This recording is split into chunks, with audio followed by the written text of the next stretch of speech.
Bonjour, je m'appelle Laure et je suis chargée de communication.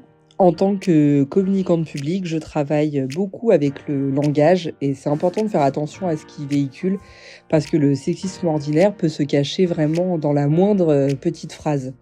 Je vous donne un exemple tout simple qui va parler à beaucoup.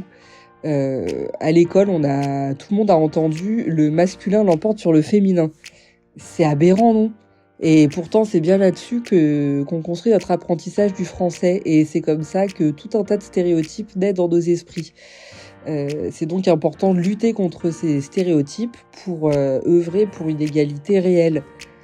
Pour remédier à ça, il y a des choses simples à faire, dont l'une est de redonner sa place au genre féminin, en utilisant notamment l'écriture inclusive. Et ça, on peut tous le faire. Tous, vous allez me demander ce que c'est. Et ben ça, c'est l'écriture inclusive, parce que non, le masculin ne l'emporte pas sur le féminin. Femmes et hommes, nous sommes à égalité. Le genre ne définit pas la force ou la faiblesse de quelqu'un.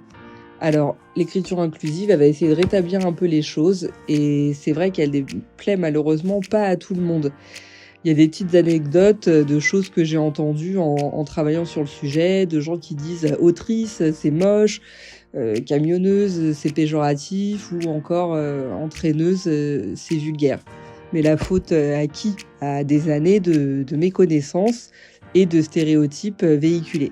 Et il y a d'ailleurs un exemple qui est assez parlant, c'est le mot actrice. Et ben actrice, ça convient à tout le monde et ça choque personne, tout simplement parce qu'on a l'habitude de l'utiliser. Donc je me dis qu'il faut un peu de patience et que dans quelques temps, on aura des portraits de poétesses, de maîtresses d'ouvrage ou de conductrices. Mais d'ici là, il y a encore du taf.